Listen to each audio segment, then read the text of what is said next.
श्रीमद्भागवतम द्वितीय स्कंद पंचम अध्याय श्लोक संख्या 14 शब्दात अनुवादम तात्पर्य कृष्ण कृपा मूर्ति श्री श्रीमद अभय चरणारविंद भक्तिविधान प्रभुपाद द्वारा द्रव्यम कर्म च कालश्च स्वभावो जीव एव च वासुदेवात् परो ब्रह्मन् न चान्योर्तोस्ति तत्वतः। जिसमें ऐसे एस आ जाता है ना तो फिर हमें अ नहीं बोलना है, वो अ साइलेंट है। न चान्योर्थो अस्ति न चान्योर्थो अस्ति तत्वतः, न चान्य अर्थो ऐसे नहीं बोलना है। जिसमें ऐसा आ जाता है ए साइलेंट हो जाता है। द्रव्यम अवयव, पृथ्वी जल अग्नि वायु तथा आकाश।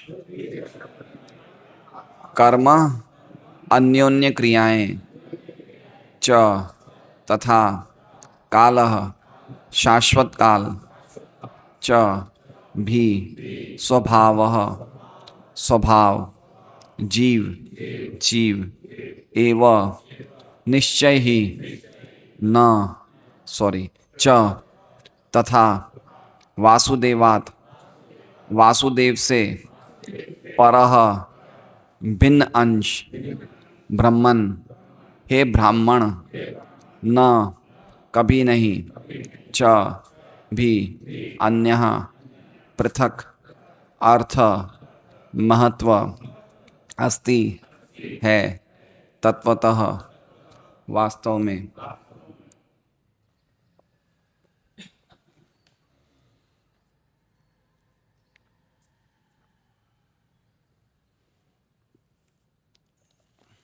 आज का श्लोक बहुत सुंदर है। डेली श्लोकास बहुत सुंदर होते हैं, लेकिन आज के श्लोक में हम कुछ हमारी स्थिति क्या है वो जानने को हमें प्राप्त होगी। तो हम एक बार अनुवाद पढ़ते हैं। सृष्टि के 5 मूल अवयव शाश्वत काल द्वारा उनसे उत्पन्न अन्योन्य क्रिया तथा व्यक्तिगत जीव का स्वभाव, ये सब भगवान वासुदेव की भिन्नांश हैं। और सच बात तो यह है कि उनका कोई अन्य महत्व नहीं है। ओम अज्ञानतिमिरान्धस्य ज्ञानाञ्जनशलाकया चक्षुरुन्मिलितं येन तस्मै श्रीगुरवे नमः। नाम श्रेष्ठमनुमपि शचीपुत्रमत्र स्वरूपं रूपं तस्याग्रजमुरुपुरीं माथुरीं गोष्ठवाटीं राधाकुण्डं गिरिवरमहो राधिका माधवाशां प्राप्तो यस्य प्रतितकृपया श्रीगुरुं तं नतोऽस्मि। वन्द्यं श्रीगुरो श्रीयुतः पदकमलं श्रीगुरून् वैष्णवांश्च श्रीरूपं सग्रजातं सहगण रघुनाथान्वितं तं सजीवं साद्वैतं सावधूतं परिजनसहितं कृष्णचैतन्यदेवं श्रीराधाकृष्णपादान् सहगण ललिता शिवशाखान्वितांश्च गुरु वैष्णव भगवान तीने स्मरणो है विघ्न विनाशन अनायास होय निज वांछित पूर्ण। हरे कृष्णा कृष्णा कृष्णा हरे हरे, हरे राम राम राम हरे हरे। तो नारद जी ने इस अध्याय में 10 प्रश्न पूछे थे। 6 ब्रह्मांड के बारे में, और किन से प्रश्न पूछे थे? ब्रह्मा जी से। 6 प्रश्न ब्रह्मांड के बारे में पूछे थे और 4 प्रश्न स्वयं उन्होंने ब्रह्मा जी के बारे में पूछे थे। तो अब उन प्रश्नों के उत्तर देने की बारी आ गई है। तो पहले हम वो 6 प्रश्न क्या एक बार वापस हम रिवाइज कर लेते हैं, तो हम थोड़ा सा और अच्छी तरह गहराई में जा सकते हैं। वो 6 प्रश्न जो ब्रह्मांड के बारे में पूछे थे वो थे: यद्रूपम यदधिष्ठानम यत सृष्टम इदम प्रभो यत् संस्तम यत् परम यच्च तत्तत्वम वद तत्वतः। कि ये संसार का क्या रूप है, यद रूपम है ना, मतलब स्वरूप क्या, मतलब ये संसार में क्या चीज है। रूपम मतलब समझ रहे हैं। यद अधिष्ठानम, इसका आधार क्या है। यत सृष्टम, ये कहाँ से आया है, कहाँ से इसकी सृष्टि हुई है। चौथा यत संस्थम, ये कहाँ पे लय को प्राप्त होगा। 5वां यत परम, ये किसके वश में है। और इसका और ये सब किसके नियंत्रण में। कितने प्रश्न हुए? 5। एक और प्रश्न है, यद रूपम यद अधिष्ठानम है, किन चीजों से बना है। एक सेकंड, एक रूप अधिष्ठान, तीसरा सृजन, चौथा संस्तम, पांचवा नियंत्रण। तो पता नहीं, या तो छठा प्रश्न कहीं और होगा। 6 प्रश्न थे। ठीक है, वो तो हम आज आज का जो प्रश्न है का उत्तर है वो है यद रूपम। क्या उत्तर है? इसका रूप क्या है?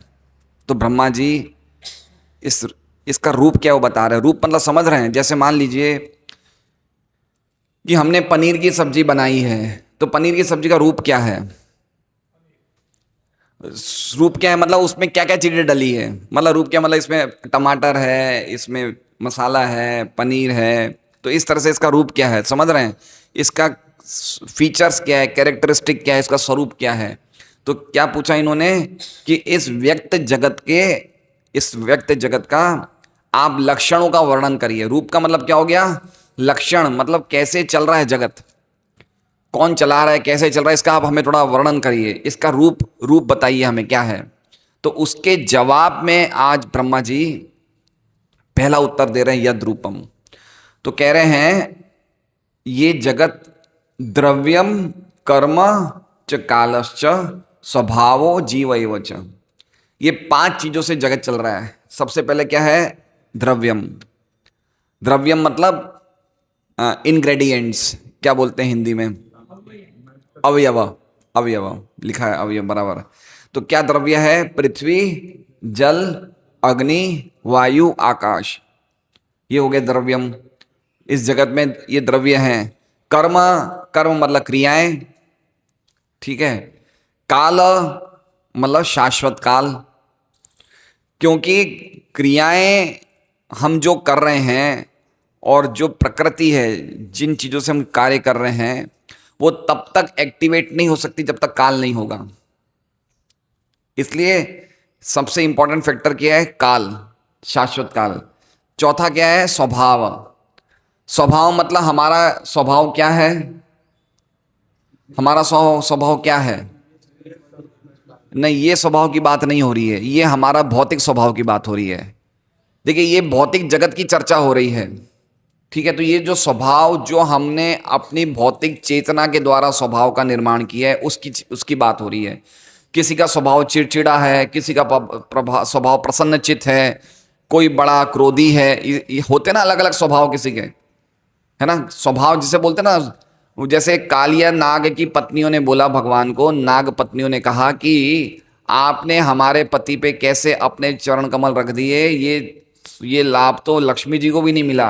हमारे पति तो स्वभाव से बड़े क्रोधी थे, और किसी व्यक्ति का मरने तक उसका स्वभाव नहीं जाता है, मरते दम तक उसका स्वभाव खत्म नहीं होता। अगर वो भक्ति के नियमों का ढंग से पालन करता है तो ही स्वभाव जाता है, नहीं तो स्वभाव जाता नहीं है।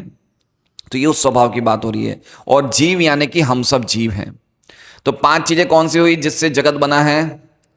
द्रव्य, कर्म, काल, स्वभाव और जीव। गीता में भी 5 विषयों पे चर्चा होती है। मनुष्य प्रभु गीता जी के 5 विषय बताइए। अमर आप बताइए। वृंदावन प्रेमी बताइए। अभी निकल जाएंगे वृंदावन। आज जा रहे हैं क्या? कितनी बजे की ट्रेन है? चूल्हा बनाए बिना नहीं जाना है। बताइए, 5 बताइए। कौन से विषय हैं गीता जी के? बताइए सुरेश जी। जीव, ईश्वर, प्रकृति, काल, कर्म, जीव, ईश्वर। तो वो चीजें इसमें भी आ गई सब, ठीक है। तो ये जो चीजें हैं, ये चीजें भगवान से इनका क्या लेन देन है? तो कह रहे हैं वासुदेवात परो ब्रह्मन। हे ब्रह्मन, ब्रह्मन मतलब हे ब्राह्मण। कौन ब्राह्मण है? नारद जी। तो ब्रह्मा जी भी ब्राह्मण है, वो वैश्य नहीं है, वो भी ब्राह्मण है। एक ब्राह्मण दूसरे ब्राह्मण को बोल रहा है। तो हे ब्राह्मण, वासुदेवात परो, ये जितनी भी चीजें मैंने बताई है, ये भगवान वासुदेव से परो मतलब उनका भिन्न अंश या अन्य, यानी या मतलब पृथक। इसके अलावा इनकी और कोई कीमत नहीं है। लिखा है, क्या लिखा है? अर्थो अस्ति तत्वतः। तो तत्वतः मतलब वास्तव में। अर्थ का अर्थ हो गया कीमत, वैल्यू, और अस्ति मतलब है। और न मतलब बिल्कुल नहीं है। मतलब कहने का मतलब क्या है कि ये 5 चीजों की कीमत भगवान वासुदेव के बिना बिल्कुल नहीं है, क्योंकि ये भगवान वासुदेव के या तो भिन्न अंश हैं या फिर उनसे पृथक हैं। समझ रहे हैं बात को? पृथक हैं या अंश हैं? हम क्या हैं? हम अंश हैं, लेकिन कोई चीज पृथक भी, जैसे पृथ्वी है, प्रकृति है, ये प्रकृति भगवान का अंश नहीं है, लेकिन भगवान की शक्ति है ये। तो या तो प्रकृति पृथक है या फिर हम भिन्न अंश हैं, लेकिन हम लोग सभी भगवान वासुदेव के अंदर ही सब आ जाते हैं। तो ये 5 चीजों की बिना भगवान वासुदेव के कोई भी कीमत नहीं है। देखिए आखिरी में क्या लिखा है, न चान्यो, ब्रह्मन में 2 न है, ब्रह्मन लिखा है ना, ब्रह्मन, ये हैंडराइटिंग, हाँ ब्रह्मन, ब्रह्मन में 2 न है। एक न तो ब्राह्मण का हो गया और दूसरा न किसका है कि इन चीजों की न अन्यो अर्थो, न अर्थ, इनकी कोई वैल्यू नहीं है। अस्ति तत्वतः, तत्वतः मतलब वास्तव में। समझ रहे हैं श्लोक का अर्थ, समझ रहे हैं बात को? तो अल्टीमेटली क्या बोलना चाहते हैं ब्रह्मा जी, ये जगत भी भगवान वासुदेवी है। समझ रहे हैं? जो कुछ भी हम देख रहे हैं वो अल्टीमेटली भगवान वासुदेव ही अपने निर्विशेष रूप में सब जगह व्याप्त है और उनके द्वारा ही ये 5 चीजों की कीमत है। कल हमने क्या पढ़ा था श्लोक? कल का श्लोक पढ़िए एक बार, कल का श्लोक पढ़ते तो उससे आज का श्लोक हम समझ पाएंगे। कल का श्लोक क्या था? विलज्जमान यायस्य स्थातुम इक्षापते मुया विमोहिता विकत्तन्ते ममाहम इति दुर्धिया। क्या सुना था ये श्लोक के बारे में कि भगवान की भ्रामक शक्ति, माया शक्ति अपने कपटी स्वभाव के कारण, कपटी कार्यों के कारण भगवान के सामने आने से लज जाती है, लेकिन वही माया शक्ति हम सभी जीवों को पूरी तरह से विमोहित करती है और उसके कारण हम बकवास करते हैं मैं और मेरे के चक्कर में, और इस प्रकार हमारी बुद्धि पूरी तरह से दुर्बुद्धि है। ठीक है, अब माया हमने समझ लिया क्या है। माया का अर्थ क्या होता है पपैया माता जी? माया का अर्थ क्या होता है? हैं? मोहजाल। सही बात है, मोहजाल एक अर्थ सही बताया उन्होंने। और कोई अर्थ बताइए माया का, जो टेक्निकल मीनिंग है, डिक्शनरी मीनिंग, मतलब डिक्शनरी में तो माया का अर्थ नहीं होगा, लेकिन जो माया का डायरेक्ट शब्द है उसका अर्थ बताइए।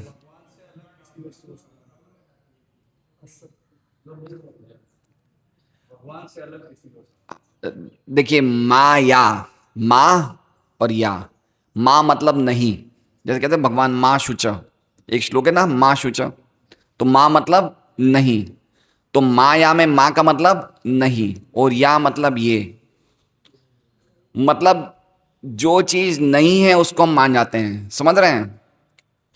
देखिए माया का अर्थ अगर इससे नहीं समझे तो एक और मैं बताता हूं, कोई भी वस्तु को इस जगत में हम देखते हैं और उस वस्तु को देख के हम उसका संबंध भगवान से नहीं जान पाते तो वो माया है।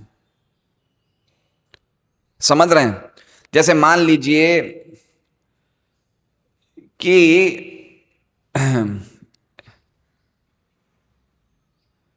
मान लीजिए संदीप जी बैठे हैं पीछे, ठीक है, इनकी धर्मपत्नी है सुनीता माता जी।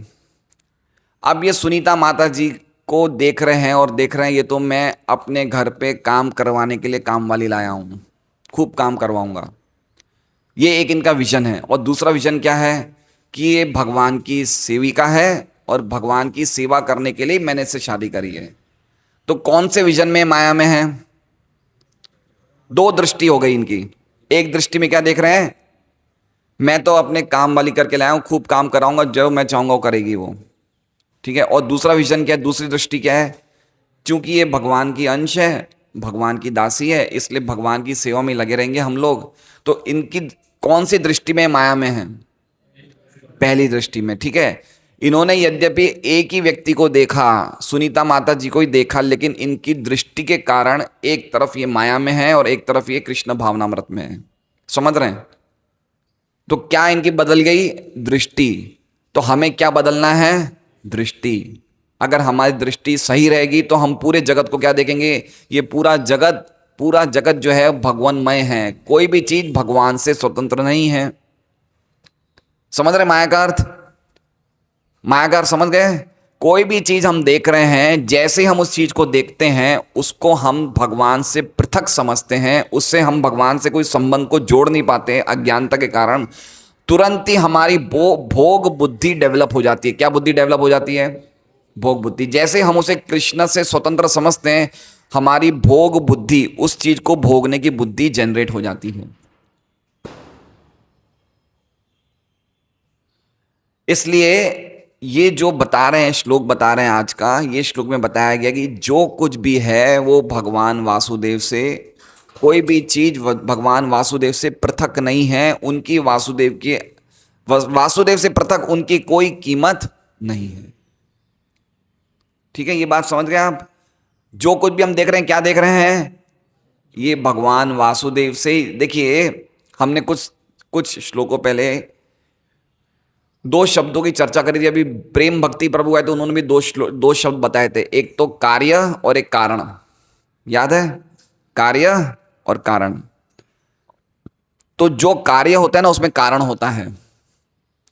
कार्य में क्या होता है? कारण होता है। जैसे हारमोनियम है, किससे बनती है? लकड़ी से। अब इसमें कार्य क्या है, कारण क्या है?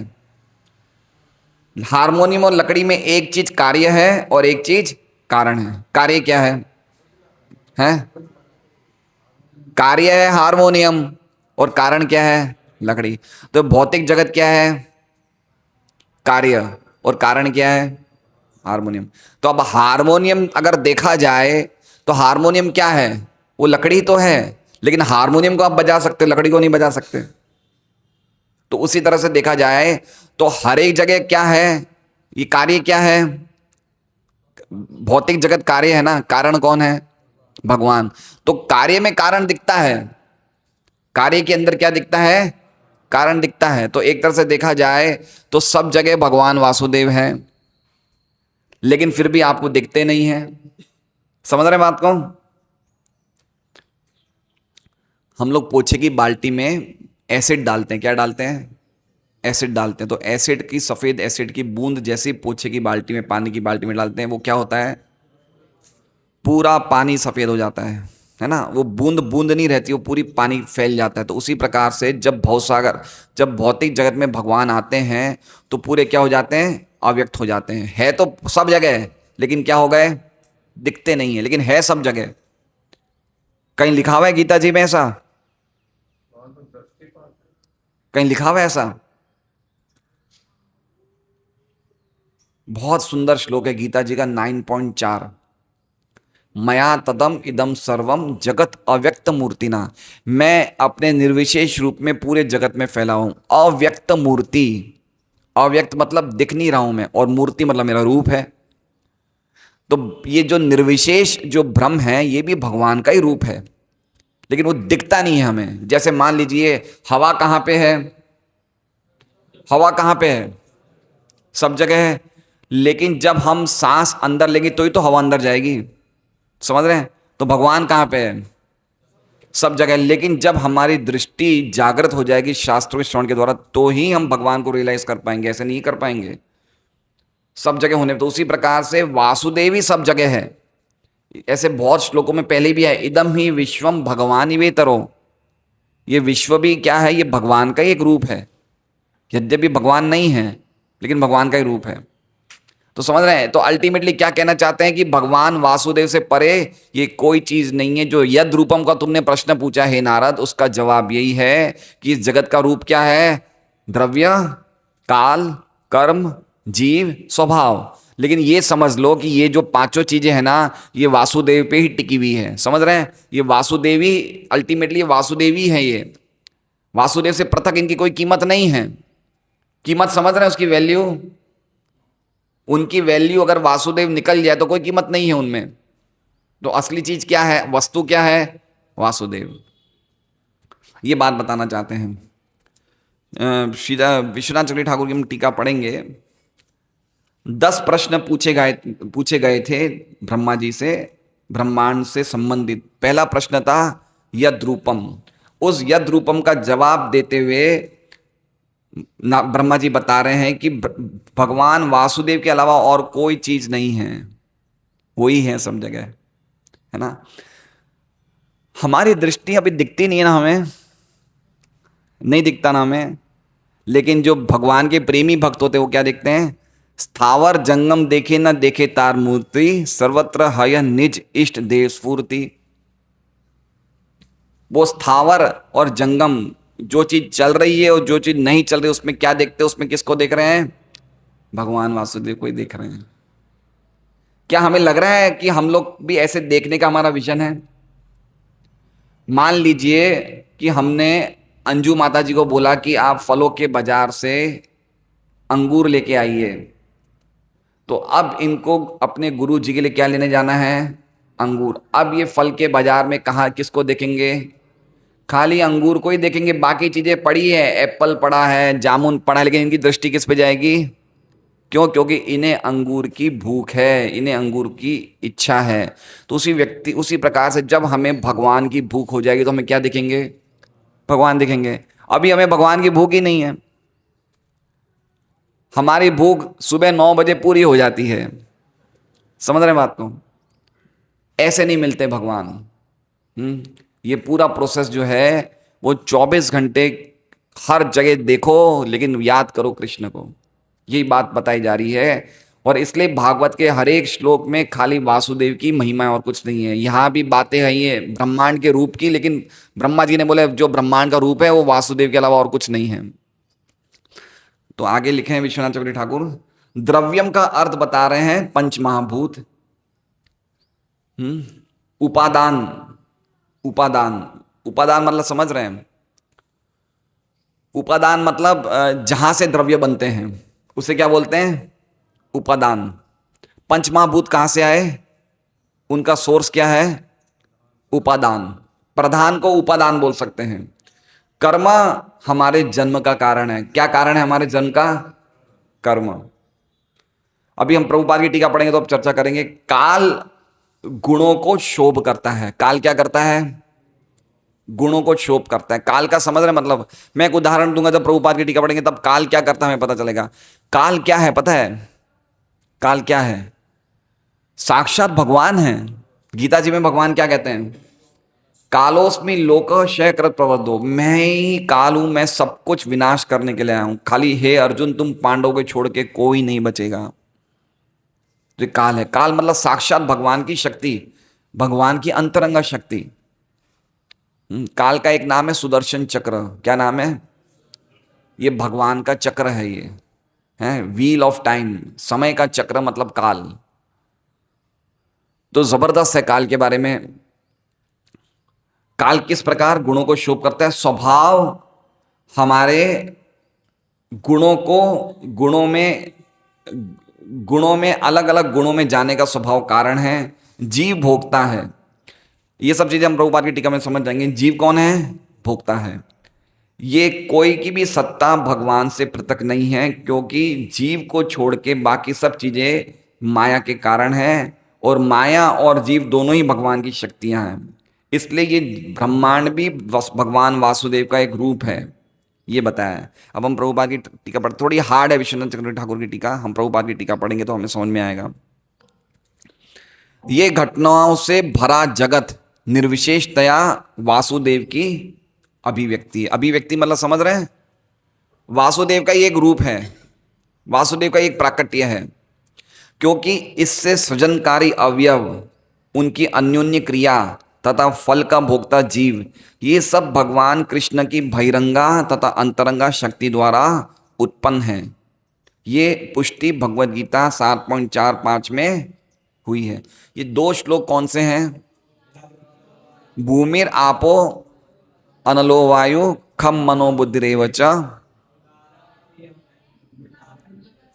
उसके बाद वाला प्रकृति विधि में पराम। तो ये 2 श्लोक में प्रभुपाद क्या लिख रहे हैं? ये 2 श्लोक में भगवान की शक्तियों का वर्णन है। कौन कौन सी शक्तियां बताई है? कुछ भगवान की पृथक है और कुछ भगवान की खुद की शक्ति है ना। तो भूमि, अग्नि, जल, वायु, आकाश, ये 5 स्थूल है। मन, बुद्धि, अहंकार, ये क्या है? 3 सूक्ष्म है। भिन्ना प्रकृति अष्टधा, ये 8 प्रकृति कैसी है? ये भगवान से भिन्न है। और फिर 5वें श्लोक में क्या क्या कर रहे हैं? अपरेयम इतस्तन्याम प्रकृति विधि में परम। अपरेयम, ये सब अपरा है, लेकिन इसके अलावा मेरी एक परा प्रकृति भी है। वो कौन है? जीव भूताम महाबाहो ये एकदम धारित। हम लोग जीव हैं, समझ रहे हैं? हम भगवान की पराशक्ति हैं। परा मतलब समझ रहे हैं?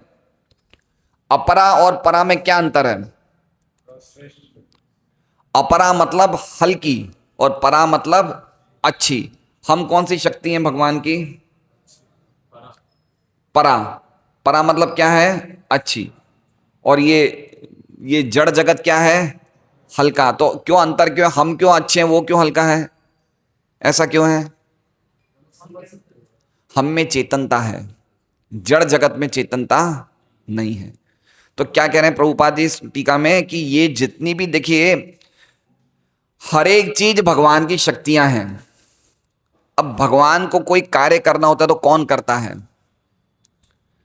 भगवान खाली इच्छा करते हैं, उनकी शक्तियां कार्य करना शुरू कर देती है। भगवान खुद कोई कार्य नहीं करते हैं, समझ रहे हैं? न तस्य कार्यम करणम च विद्यते है, उनको कोई कार्य करने की जरूरत नहीं है। जैसे ही वो इच्छा करते हैं, शक्तियां काम करना शुरू कर देती है। तो जैसे ये भौतिक जगत का कारण कौन है?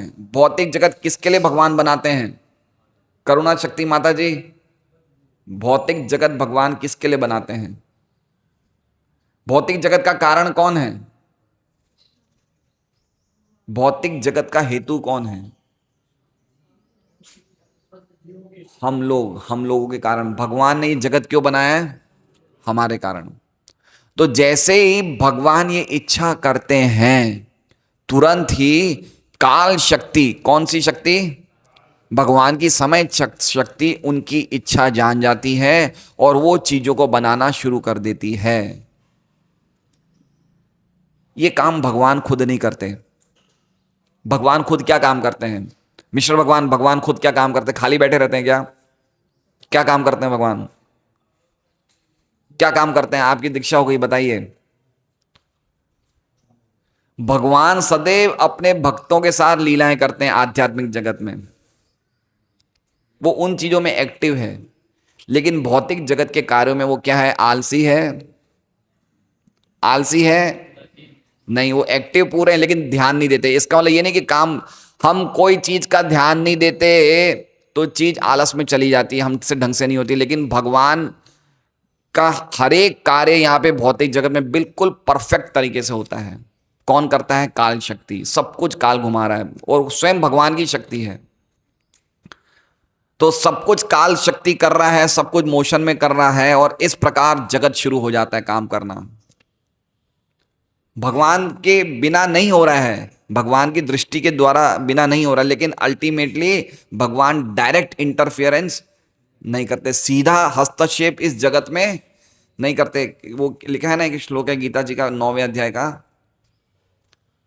कौन सा है? मैं कर्मों के प्रति वो रहता हूँ, उदासीन रहता हूँ। नहीं, 9वें अध्याय का ना, माम कर्म नहीं, वो तो चौथे अध्याय का। 9वें अध्याय का क्या है कि मैं कर्मों के प्रति उदासीन रहता हूं, मतलब उनको कोई इस भौतिक जगत से कोई अटैचमेंट नहीं है ना। वो खाली आध्यात्मिक जगत में आनंद लेते हैं, लेकिन भौतिक जगत को भी बिल्कुल ढंग से चलाती है उनकी काल शक्ति। ठीक है, तो आप देखिए, जैसे मान लीजिए कि कल हमारे घर में एक शादी होने वाली है। वो शादी आज हो जाएगी क्या? कब होगी? वो काल जब आएगा तभी होगी। तो उसका कारण क्या है? शादी का कारण क्या है? काल। समझ रहे हैं? जब काल क्या है? काल एक पुशिंग एलिमेंट है। पुशिंग मतलब समझ रहे हैं? धक्का देने वाला एलिमेंट है। जब तक देखिए प्रकृति जड़ है, ठीक है, कर्म जड़ है, स्वभाव जड़ है। जब काल उनमें प्रवेश करता है तो चीजें काम करना शुरू कर देती है। तो सब कुछ कराने वाला क्या है? काल। ये काल शक्ति जबरदस्त है, समझ रहे बात को? देखिए हमारी स्थिति क्या है, मैं बताता हूं आपको। काल क्या है? काल अग्नि है। क्या है काल? अग्नि है। गैस में हम अग्नि जलाते हैं ना, अग्नि के बिना कुछ बन सकता है? काल क्या है? अग्नि है। मान लीजिए कि आपने एक बड़ा तवा लिया है और 100 जनों की सब्जी बनानी है, तो सबसे हम पहले क्या चालू करते हैं? गैस चालू करते हैं। हमने तवा रख दिया, हमने तेल वेल डाला या घी जो भी डाला। जब वो अच्छी तरह से गर्म हो जाता है, क्या चीज? तेल या घी जो भी गर्म हो जाता है, तब हम क्या डालते हैं? मसाले। मसाले डालते हैं। तो मसाले, घी, तेल, ये क्या हो गई? ये प्रकृति हो गई। क्या हो गई ये? प्रकृति। काल क्या है? अग्नि। जब अच्छी तरह मसाले छी छी छी छी आवाज आने लग जाती है, तो हम क्या डालते हैं? क्या डालते हैं? सब्जियां डालते हैं। सब्जियां डाल, जैसे सब्जी वो गरम मसाले से छूती है, आवाजें आती है ना ऐसे, चिर चिर चिर चिर, कैसी आवाजें आती है। तो समझ रहे हैं, भगवान क्या करते हैं? सब्जी के रूप में हम जीवात्मा को कहाँ डालते हैं? उस तवे में डालते हैं। कहाँ डालते हैं? देख रहे हैं आप, जीवात्मा को ऐसे डाला जाता है। अहम बीज प्रदव पिता। जितने भी जीवात्मा हम क्या हैं? हम सब कटी हुई सब्जियां हैं। कहाँ डाला जा रहा है हमें? वो जलते हुए तेल में और मसाले में। जब जीवात्मा उसमें जाता है तो बहुत आवाजें, जैसे सब्जी करते हैं ना, वैसे हम लोग क्यों आवाजें कर रहे हैं? क्योंकि हम लोग अपने गंदे गंदे स्वभाव, इसमें लिखे ना स्वभाव, गंदे गंदे स्वभाव और इच्छाएं लेके आए हैं। और जैसे ही हम प्रकृति से टच करते हैं, यानी कि जैसे ही हम मसाले से टच करते हैं, हु हा ची ची आवाज करते हैं और नए कर्मों को जनरेट करते हैं। किसको जनरेट करते हैं? नए कर्मों को जनरेट करते हैं। तो क्यों सब्जी इतनी आवाज क्यों कर रही है? जीव इतना कर्म क्यों बना रहा है? क्योंकि पिछले जीवन के स्वभाव लेके आया है, पिछले जीवन की कामनाएं लेके आया है, वासनाएं लेके आया है। और जैसे ही प्रकृति से छूता है, जैसे ही प्रकृति से छूता है, भयंकर कर्म वापस जनरेट होते हैं। नए नए कर्म, और होलसेल में नए नए कर्म जनरेट होते हैं। और उससे फिर उसका वापस एक स्वभाव जनरेट होता है। और वो कहाँ क्या हो रहा है? वो काल उसको अग्नि के रूप में पका रहा है, पका रहा है, पका रहा है ना। यही तो है, सर्दी, गर्मी, ठंडी, ये तो मौसम है। जन्म, मृत्यु, जरा, व्याधि, ऐसे ऐसे पक रहे हैं जीव सब। माया पकाने वाली है, नीचे से अग्नि चल रही है, काल चल रहा है। ये स्थिति हम सबकी है। ये रेसिपी बन गई किसकी? हमारे सर्वनाश की रेसिपी बन गई है। किसकी रेसिपी बन गई? भगवान को विस्मृति करने की रेसिपी जोरदार बन गई है। ये हमारे साथ हो रहा है। हम अपने स्वभाव को सुधारना नहीं चाहते, हम अपनी चेतना को नहीं सुधारना चाहते, हम भौतिक इच्छाओं को नहीं सुधारना चाहते, तो वापस हम प्रकृति में ऐसे गिराए जाएंगे और वापस हमारा मसाला बनेगा और वापस हमारे नए कर्म जनरेट होंगे, वापस नया स्वभाव जनरेट होगा। और ऐसे हमें सर्दी, गर्मी, आज बारिश आ गई ना, रोक लीजिए बारिश को, रोक सकते हैं? उसी प्रकार से जीव के स्वभाव को बदलना बहुत भारी काम है। क्योंकि उसको मसाला लगा है ना, प्रकृति का मसाला लग गया, नीचे काल ने उसको गर्म कर दिया। अब उसके स्वभाव बदलना भारी काम है। और वो स्वभाव गलत स्वभाव से वापस गलत काम करता है, वापस नए कर्म बनते हैं, वापस गलत काम करता है। और इस तरह से उसका निकलना भारी काम हो जाता है। लेकिन भक्त इतने समझदार होते हैं कि ऐसे व्यक्तियों को भी किस प्रकार छुटकारा दिलवाना है भवसागर से, वो जानते हैं। समझ रहे हैं बात को? ये पूरा यही बताया जा रहा है इसमें कि कैसे जीव अपने काल कर्म, कैसे जीव को नए नए जन्म दिलवा रहे हैं, नया नया मृत्यु आ रही है। काल क्या है आप समझ रहे हैं? काल क्या है? क्या काल? यह चक्षुर एष सविता सकल गृहाणाम राजा समस्त सुर मूर्ति अशेष यस्याग्नय भ्रमति समृति काल चक्रो। ये सूर्यदेव जो है ना, सूर्यदेव का जो रथ है, काल कहां पे स्थित है? सूर्यदेव के रथ पे। और सूर्यदेव, इसलिए तो हमारी वैदिक सभ्यता में सूर्यदेव की उपासना कही गई है। समझ रहे हैं? सूर्यदेव कौन है? ये स्वयं भगवान सूर्य नारायण की अवतार, सूर्य नारायण के, सूर्यदेव जो हैं, आदित्य जो हैं, वो भगवान का एक विस्तार है। उनको सूर्य नारायण भी कहा जाता है। भागवतम में लिखा हुआ है शायद 5वें स्कंद में कि लोग सूर्य नारायण की उपासना करते हैं, तो सूर्य देव की नहीं कर रहे हैं, सूर्य नारायण की कर रहे हैं। क्यों? क्योंकि ये स्वयं भगवान का अंश है। ये भगवान का, भगवान का विस्तार है ये सूर्य नारायण। और ये सूर्य नारायण क्या है? ये काल की शक्ति को बता रहा है कि काल, क्योंकि सूर्य नारायण के रथ पे ही काल है। काल कहां घूम रहा है? काल का चक्र कहां है? सूर्य नारायण के रथ पे ही है। इसलिए सूर्य देव की तुलना परमात्मा से करते हैं भगवान। प्रभुपाद अपनी बुक्स में लिखते हैं कि जैसे व्यक्ति अगर सूरत में खड़ा है तो अपने ऊपर क्या देखता है? सूर्य देखता है। और जयपुर में खड़ा हुआ व्यक्ति क्या देखता है अपने ऊपर?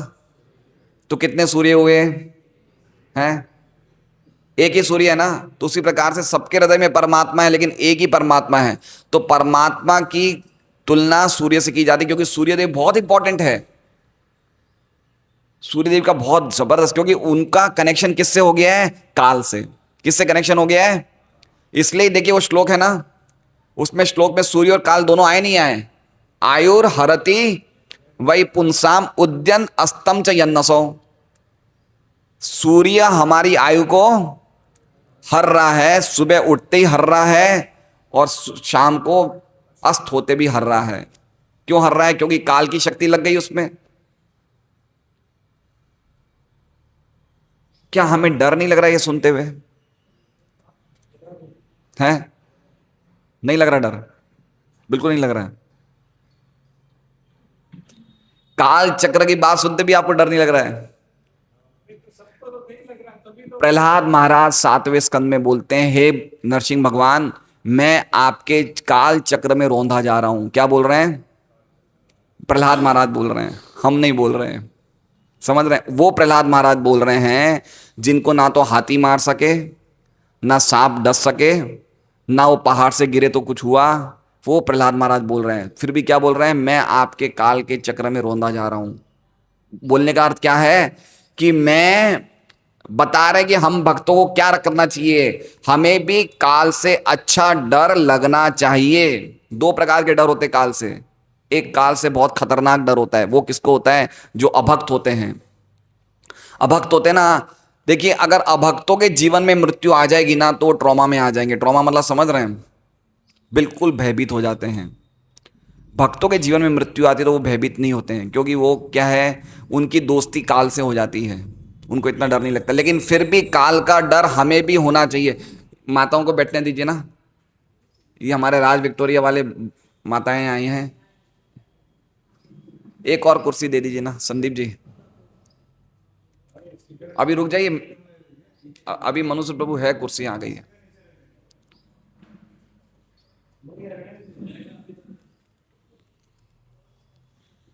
तो समझ रहे हैं क्या बात कर रहा था मैं?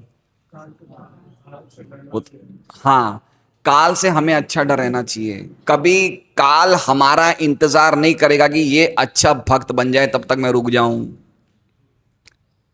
हम क्या देखते हैं कि आगे जाके मैं अच्छा भक्त। काल इंतजार, इसलिए हमें अभी से ही शुद्ध भक्ति करनी पड़ेगी। हरे कृष्णा कृष्णा कृष्णा हरे हरे, हरे राम राम राम हरे हरे। काल किसी के लिए नहीं रुकेगा। क्या सन की स्पीड क्या है बताइए? सूर्य काल चक्र पे चल रहा है। किस पे चक्र है? सूर्य अपने रथ पे चल रहा है। सूर्यदेव, वो रथ क्या है? काल का चक्र है ना। यह चक्षुरेश सविता। देखिए कहीं कहीं सूर्य और चंद्र को भगवान की आंख भी कही गई है, और कहीं कहीं सूर्य को सभी देवताओं का स्वामी भी कहा गया है। और भ्रमति समृत काल चक्रो, वो किस पे भ्रमति, उनका रथ किस पे भ्रमण कर रहा है? काल चक्र पे। क्या स्पीड है बताइए? सूर्य की स्पीड क्या है? भागवतम के 5वें स्कंद में लिखा हुआ है। इस स्पीड से वो हमारी डेथ आ रही है, इस स्पीड से हमारी मृत्यु आ रही है। बताइए क्या स्पीड है? एक ट्रेन की क्या स्पीड है? गंगौर जयपुर जाते हैं कोई लोग, गंगौर एक्सप्रेस नाम सुने? 1 घंटे में, मान लीजिए कि अगर 1200 किलोमीटर तो 15 घंटे में पहुंच जाते हैं। चाहे दिल्ली की वाला 80-90 रुपए 1 घंटे, 80-90 किलोमीटर 1 घंटे की स्पीड है। किसकी? ट्रेन की। फ्लाइट की क्या स्पीड है? 1 घंटे में 1000 किलोमीटर चलता होगा फ्लाइट। सूर्यदेव की क्या स्पीड है? 16,004 माइल 1 सेकंड में। 1 सेकंड में कितना चलता है? 16,004 माइल। अब आप इसको किलोमीटर में कर दो तो भागा 1.5 कर दीजिए। 24,000 किलोमीटर एक मोमेंट, एक सेकंड में चलता है सूर्य। इस स्पीड से सूर्यदेव हमारी आयु को क्षीण कर रहे हैं। किस स्पीड से? किसी को नहीं देखेंगे, किसी को नहीं, लेकिन जो भगवान की भक्ति करते हैं ना, उनको काल, उनसे फिर वो काल जो है, उनकी आयु स्पीड नहीं कर सकता है। बाकी सबकी कर रहा है, लेकिन जो भगवान की भक्ति गंभीरता से कर रहे हैं उनको तो काल, शाश्वत काल मिलने वाला है। तो समझ रहे हैं बात को, कैसे हमारा स्वभाव बन रहा है? देख रहे हैं आप क्या होता है? देखिए, भागवत गीता में सब लिखा हुआ है। मान लीजिए पीछे रमेश जी बैठे हैं। रमेश जी, आपकी क्या एज है? 45 उम्र की एज है। मान लीजिए कि इनकी कल डेथ हो जाती है। खाली मान रहे हैं, सचमुच नहीं हो रही है। वो तैयार है, बोले ठीक है। मान लीजिए कल इनकी मृत्यु हो जाती है। अब ये हृदय में कुछ कुछ बातें, काम, क्रोध, लोभ, दूसरे से द्वेष करना, दूसरे का भला बुरा चाहना, इनके हृदय से अभी तक पूरा कचरा साफ नहीं हुआ। उसके पहले इन्होंने शरीर छोड़ दिया और समझ लीजिए उसी टाइम जगत का प्रलय हो गया। अब चूंकि ये पूरी तरह शुद्ध नहीं हो पाए, इनके स्वभाव अभी तक सुधरे, क्योंकि इनका भौतिक स्वभाव जो इनको सुधरने का मौका मिला था, इन्होंने नहीं सुधारा। प्रलय क्यों होता है पता है आपको? ये सब भागवत में लिखा है। प्रलय क्यों होता है? भगवान संकर्षण के मुख से क्या निकलती है? अग्नि निकलती है। क्यों प्रलय होता है? क्योंकि भगवान संकर्षण को क्रोध आता है कि मैंने समय दिया था इन सबको भक्ति करने का, इनको अपने स्वभावों को सुधारने का, इनको शुद्ध बनाने का। इन्होंने समय का सदुपयोग, जलाना शुरू कर देंगे पूरे जगत को। हम लोग सब मर जाएंगे। मर जाएंगे मतलब हम लोग सब शरीर को छोड़ देंगे। और कहाँ जाएंगे हम लोग? रमेश जी, कहाँ जाएंगे? हम महाविष्णु के पेट में जाएंगे। कहाँ जाएंगे? जहां पे सब कुछ है।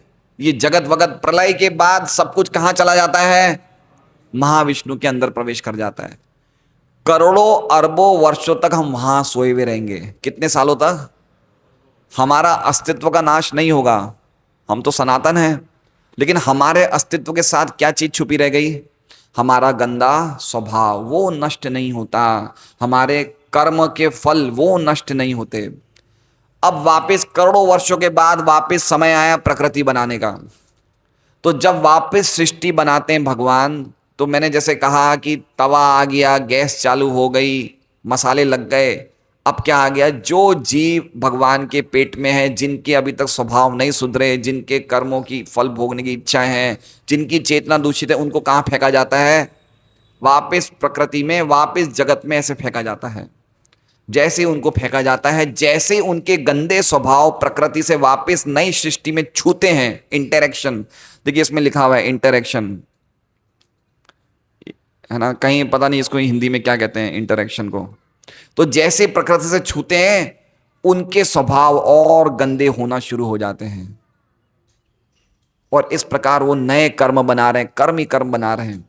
तो इस प्रकार हम प्रलय के बाद हमारा ये इच्छा होती, ये हमारी स्थिति होती है। लग रहा है हम लोग कौन से खतरनाक जगह में हैं? समझ रहे हैं बात को? कितना जल्दी हमें अपने हृदय को पवित्र करने का मौका मिला है और समय ज्यादा नहीं बचा है। क्योंकि जगत का रूप बता रहे, जगत कैसा है? द्रव्य, कर्म, काल, स्वभाव, जीव। जीव भगवान की अंतरंगा, जीव भगवान की क्या कहते हैं, पराशक्ति है। लेकिन इन चारों के दबाव में वो कुछ नहीं कर पा रहा है।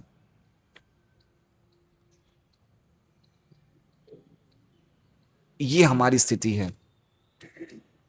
इसलिए हमें सबसे पहले क्या करना है? हमें सबसे पहले माया शक्ति के अंदर, माया शक्ति से निकल के किसकी शक्ति में आना है? हमें अंतरंगा शक्ति। जैसे हमने कल चर्चा करी ना, माया शक्ति कौन से नंबर की है?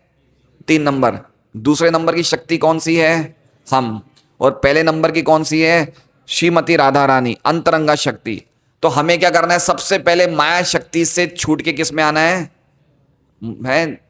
कौन सा श्लोक है? महात्मा नस्तु माम पार्थ देवी प्रकृति आश्रिता। जो महात्मा होते हैं, जो भगवान के भक्त होते हैं, भगवान की देवी प्रकृति में शरण लेते हैं, माया शक्ति में शरण नहीं लेते हैं। इसलिए हमें क्या करना है? हमें उस शक्ति में आके अपना भक्तिमय जीवन जीना है। क्या दिक्कत है? अगर हम यहाँ पे मंगल आरती शुरू करेंगे, गुरु पूजा शुरू करेंगे, भागवत क्लास शुरू करेंगे, तो आने में क्या दिक्कत है बताइए? कोई दिक्कत है क्या? आज मैं भक्ति रसामृत सिंधु पढ़ रहा था। भक्ति रसामृत सिंधु में आया, चैतन्य महाप्रभु से पूछा जाता है कि वैष्णव का क्या लक्षण है। क्या पूछा गया है? कि वैष्णव को पहचाना कैसे जाए, भक्त को कैसे पहचाना जाए, उसका लक्षण क्या है। तो क्या कहा चैतन्य महाप्रभु ने कि अवैष्णव क्या है? असत्संग त्याग ए वैष्णवाचार। जो वैष्णव वो होता है जो किसी भौतिक जगत के व्यक्ति का संग नहीं करता है। फिर उसके नीचे उदाहरण दिया। क्या उदाहरण दिया? ध्यान से सुनिए। जो भी भक्त अच्छी तरह से भक्ति कर रहा है वो सांप को गले लगा ले। किसको? सांप को। प्राणी भी देखिए कौन कौन से हैं। गाय को गले लगाने को नहीं बोला, किसको लगाने को बोला है? सांप को। दूसरा उदाहरण दिया मगरमच्छ को, और तीसरा उदाहरण दिया है बाघ को। वो इनसे गले लग जाए लेकिन अभक्तों से मत मिले। क्या क्या है? अभक्तों के साथ संग नहीं करे, इन तीनों से गले मिल जाए वो। और दूसरा उदाहरण क्या दिया है? कि व्यक्ति एक पिंजरे में चला जाए और पिंजरे को चारों तरफ से आग लगा दो, उस आग वाले पिंजरे में उसको रहने के लिए तैयार होना चाहिए, लेकिन अभक्तों के साथ उसको संग नहीं करना चाहिए। अभक्त दो प्रकार के हैं। एक अभक्त वो है जो भौतिक जगत में भोग करने की वृत्ति जबरदस्त है, और दूसरा जो भगवान कृष्ण को साक्षात भगवान नहीं मानता, नास्तिक प्रकृति का है। ये दो अभक्तों से हमें बच के रहना चाहिए, नहीं तो हमारी पूरी प्रगति खत्म हो जाती है। इसलिए हमने ये सेंटर बनाने का हमारा पर्पस ये है कि भक्त लोग आपस में मिले, भक्तों की भागवत की चर्चा करे, संकीर्तन करे, प्रसाद ले, मंगल आरती आए। नहीं तो हम लोग काल, हमें प्रकृति काल ये हमें कहाँ उठा के ले जाएंगे पता नहीं। काल कितनी जगह काल का वर्णन है, गीता जी के 8वें अध्याय में है ना। और भूतवा भूतवा प्रलीयते, क्या कह रहे हैं भगवान? भूतवा भूतवा प्रलीयते, जन्म लेते मरते हैं, जन्म लेते मरते हैं, जन्म लेते मरते हैं, है ना। लेकिन एक मेरी ऊंची प्रकृति है, महा परस तस्मात् भावन्यो व्यक्तो व्यक्ता सनातन यह स सर्वेषु भूतेषु नश्यत्सु न प्रणश्यति। कि मेरा एक ऊंचा स्वभाव है, जहां जाने के बाद व्यक्ति वापस उसका इस जगत में आना नहीं होता, और वो जगत नष्ट नहीं होता, ये जगत नष्ट होता है। तो हमें कहाँ जाना चाहिए बताइए? कहाँ जाना चाहिए? हमें ऐसी जगह जाना चाहिए जहां वापस हमें जन्म मृत्यु का चक्कर। हम इस बात को नहीं समझ रहे हैं। क्यों नहीं समझ रहे हैं? क्योंकि हम किसके द्वारा विमोहित हैं? कल का श्लोक क्या था? माया द्वारा। देखिए कौन व्यक्ति माया में है, हमने कल के श्लोक से पहचान लिया। पहचान ही नहीं पहचाना कौन व्यक्ति माया में है? जो व्यक्ति ये बोले कि भाई साहब मैं तो देखो इतना सब मैंने किया, ये तो मैंने किया है, समझ लेना ये माया में है। जो व्यक्ति अपनी पहचान शरीर से करता है, समझ लेना ये माया में है। जो व्यक्ति को भौतिक जगत में बड़ा सुखी रहना है, वो समझ लेना ये। जो व्यक्ति फालतू की बकवास करता है, समझ लेना ये। बकवास किस पे आधारित है? मैं और मेरा। अब ऐसे लोगों के साथ हम संग करेंगे, 2 घंटा भक्तों के साथ बैठ गए, लेकिन बाकी 20 घंटे ऐसे लोगों के साथ संग करेंगे, तो क्या होगी हमारी स्थिति? बहुत खतरनाक स्थिति है। प्रभुपाद तो एक जगह लिखते हैं कि अगर आपके परिवार वाले भी आपका सहयोग नहीं करते हैं भक्ति में, तो आप उनको भी छोड़ दीजिए, अगर वो आपको भक्ति नहीं करने देते हैं तो। इतनी स्ट्रांग बात लिखी है। ये कोई हंसी ख्याल है क्या? क्या लगता है आपको? ये हमारा कब से चल रहा है? ये कब से? अनादि काल से चल रहा है, अनादि काल से चल रहा है। लेकिन हम गंभीर नहीं हैं। हम हरे कृष्ण महामंत्र करते टाइम झपकी आ जाती है, गंभीर नहीं है, बातें करते हैं, है ना, कोई गंभीरता नहीं है। लेकिन देखिए क्या हो रहा है, स्वभाव, जीव, काल, कर्म, प्रकृति, ये किस प्रकार हम इसमें रोंधे जा रहे हैं। क्या लगता है, तवे में हमें कोई जला रहा है, कैसा लगेगा हमें बताइए? अच्छा लगेगा? होता है ऐसा, नरक लोगों में भी होता है ऐसा। जगत में तो हो ही रहा है ऐसा, हम जले जा रहे हैं, लेकिन नरक में भी कुछ कुछ नरक ऐसे जहां पे हमें बॉईल किया जाएगा। लेकिन वो तो अभी हम काम करने हमने नहीं किया अभी तो। लेकिन अगर हम नॉनवेज खाते हैं, इस तरह की गलत चीजें खाएंगे, तो हमें नरक में भी इस प्रकार से जलाया जाएगा। तो सारे अवयव यथा पृथ्वी, जल, अग्नि, वायु तथा आकाश एवं इन्हीं के साथ भौतिक पहचान की अवधारणा बुद्धि तथा मन भगवान की बहिरंगा शक्ति से उत्पन्न है। शाश्वत काल द्वारा निर्धारित इन स्थूल तथा सूक्ष्म सूक्ष्म अवयवों को भोग करने वाला जीव अंतरंगा शक्ति की उपज है। अंतरंगा शक्ति मतलब हम भगवान की अंतरंगा शक्ति है। अंतरंगा मतलब समझ रहे हैं, हम नाश नहीं हो सकता हमारा, हम रहेंगे ऐसे कैसे रहेंगे, नाश नहीं हो सकता हमारा। भगवान से हम अभिन्न, अभिन्न मतलब एक तरह से भिन्न भी हैं लेकिन अभिन्न भी हैं। समझ रहे हैं? गोबर क्या है? गोबर कहां से आता है? गाय से। तो एक तरह से देखा जाए तो गाय में, गोबर में गाय है, लेकिन क्या गोबर गाय है? क्या नहीं है ना। तो उसी प्रकार से चिंगारी है और अग्नि है। चिंगारी कहां से आई? कब तक चमकती है? जब तक अग्नि के संपर्क में रहती है। अग्नि के संपर्क से निकलने के बाद वो अगर जमीन पे गिर जाए तो उसकी चमक, उसकी कोई कीमत नहीं है। तो वो इस श्लोक में कहा जा रहा है कि ये भगवान वासुदेव के अलावा इन पांचों चीजों की कोई कीमत नहीं है। क्या करना चाहिए हमें? क्या लगता है? क्या हमें लगता है कि हमें सब समय भगवान वासुदेव को याद करना चाहिए? लगता नहीं लगता है महेंद्र जी? क्या हमारी जरूरत नहीं है? समझ रहे? माया का प्रभाव देख रहे हैं, इतना सुनने के बाद भी हम गंभीर नहीं हैं। ये किसका प्रभाव है? माया का प्रभाव है। तो इसका प्रोसेस क्या है? रोज सुनना चाहिए, नित्यम भागवता, डेली भागवत सुनना चाहिए। तो हमारी बीमारी, भागवत सुनने मात्र से हमारी बीमारी निकल जाएगी। कितने लोग रोज भागवत पढ़ते हैं?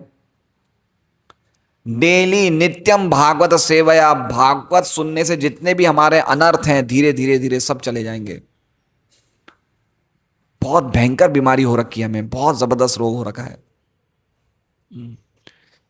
एक बार परम पूज्य गोपाल कृष्ण महाराज ने बोला था, हमारा जो हृदय है ना, रानी माता जी आए क्या आज? हमारे महाराज ने क्या बोला? रानी माता जी ध्यान से सुनिए। वो ये बोले कि हमारा हृदय कोयले से भी ज्यादा, कितने से ज्यादा काला है? कभी कोयले का कलर देखा है? हैं? कोयले का कलर कैसा होता है? जब हमारे पुरुषगण नए नए बाल काले डाई करवाते तो वैसे ही कोयले का रंग होता है।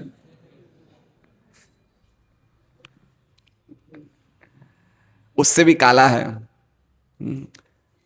आज वो श्लोक ले, वो भजन ले, हमारा जीवन सदैव पापे रहता हूं। अरे 8:55 हो गए, मुझे ध्यान ही नहीं रहा। गोपाल नगर की वो, मुझे लगा 8:40 8:45 तक, तो गड़बड़ हो गई। चलो यहां तो डॉक्टर की गाड़ी नहीं आने वाली है। तो समझ रहे हैं?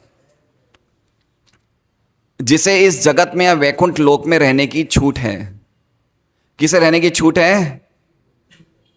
जीव को कहां रहने की छूट है? या तो इस जगत में, वैकुंठ लोक में। इसलिए जीव का नाम क्या है?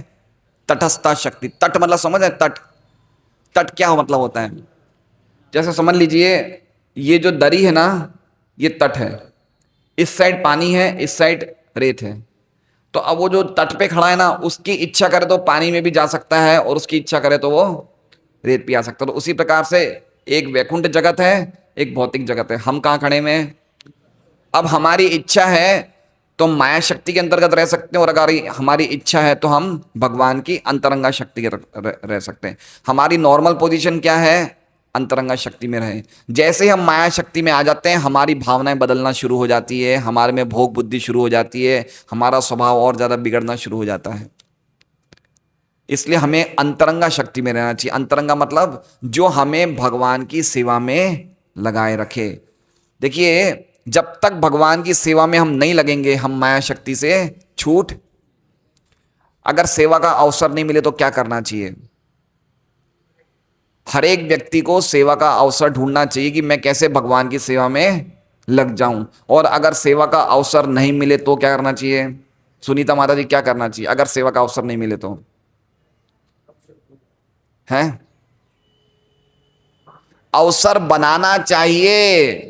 हमें खुद ही को अवसर बनाना चाहिए कि मैं भगवान की सेवा में लगता हूं। मेरे पास कोई सेवा नहीं है तो चलो मैं जप कर लूं, मैं ग्रंथ पढ़ लूं, मैं किसी को प्रचार कर लूं, फोन पे उसे बोलूं आप भक्ति करो। हमें अवसर खुद ही बनाना पड़ेगा।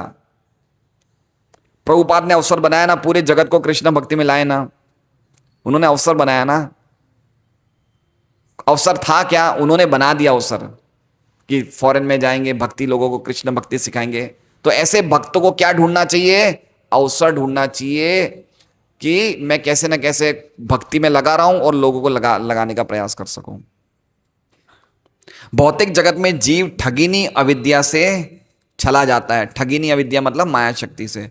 किंतु वैकुंठ लोक में वो किसी भ्रम के बिना आध्यात्मिक अस्तित्व की अपनी सामान्य अवस्था में, वैकुंठ लोक में वो बिल्कुल नॉर्मल है। वैकुंठ लोक में कैसा है?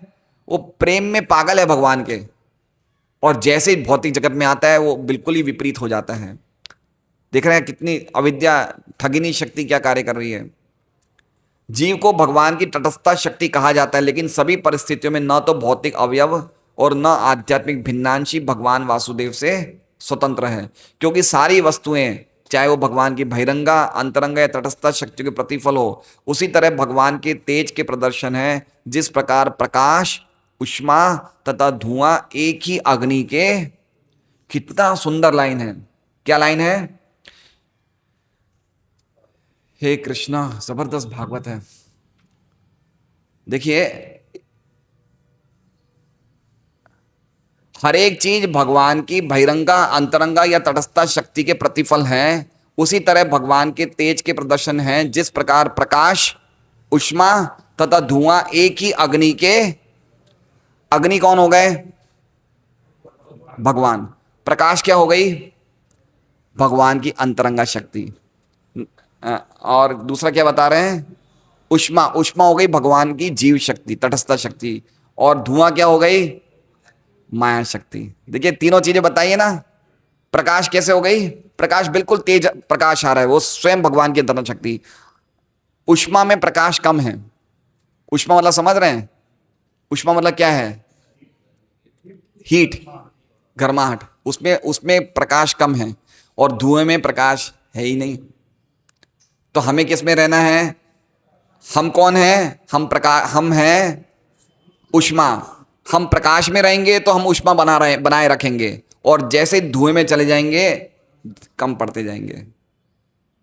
कितना सुंदर उदाहरण दे रहे हैं प्रभुपाद।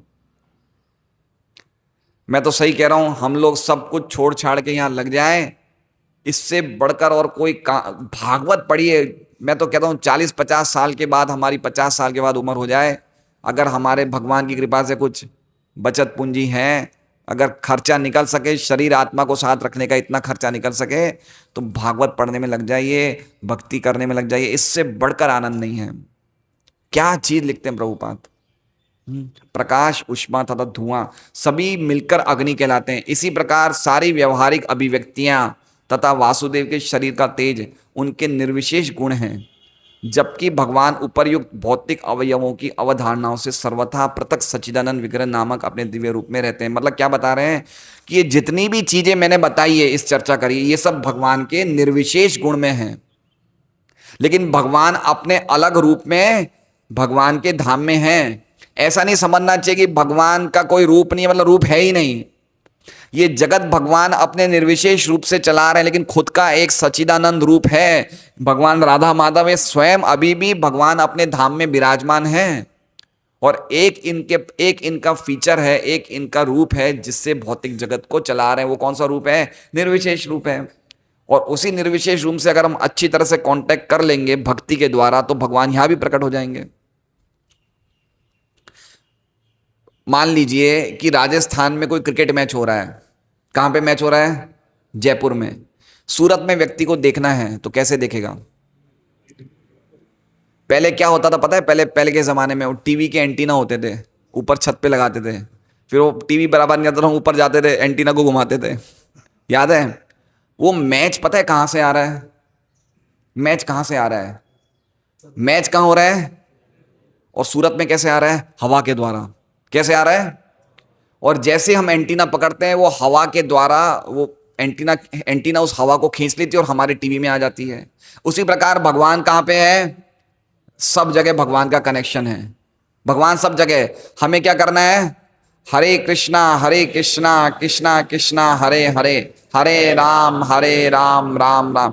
जैसे हमारा कनेक्शन हो जाएगा, भगवान प्रकट हो जाएंगे। कहीं भी ऐसी जगह नहीं है जहां भगवान नहीं है, भगवान सब जगह, खाली अब हमें उन्हें कनेक्शन करना है। कनेक्शन करते ही क्या हो जाएंगे, हमारे सामने दिखेंगे। तो ये बात बताई गई है। हरे कृष्णा, श्रीमद् भागवतम की जय। तो आज का पहले प्रश्न का उत्तर हुआ था ये जगत का रूप क्या है। ठीक है, तो जगत का रूप क्या है, ये द्रव्य काल कर्म स्वभाव जीव से बना हुआ जगत है, लेकिन अल्टीमेटली पांचों चीज भगवान वासुदेव से अलग नहीं है। एक तरह से देखा जाए तो वासुदेव के बिना इन कोई कीमत नहीं है। हरे कृष्णा। प्रथम बार कौन कौन भक्त है आज, पहली बार? आज हमें चौराष्टकम भी करना था और ये हमारा जीवन, लेकिन हमें थोड़ी गर्मी लग रही है यहाँ पे, है ना? है, गर्मी लग रही है नहीं लग रही है? भजन गा सकते हैं भाई? मैं पूछ लूं कल को आप लोगों को भी अंदर क्या चल रहा है बाहर क्या चल रहा है, ये हमारे स्वभाव लेके बैठे हैं ना हम लोग, अंदर ही कुछ चलता है, कहीं पे निगाहें निगाहें कहीं पे निशाना, ऐसा चल रहा है। तो सचमुच बोले तो गाएं, क्योंकि गर्मी तो मुझे तो लग रही है, लेकिन मैं तो चला लूंगा 10 मिनट, भजन गाएंगे। चलो ठीक है, तो कौन सा भजन ले प्रभु? अमर जीवन वाला लेते हैं। चौराष्टकम हम अपने घर पे गा लेंगे, चलिए ठीक है। हमारे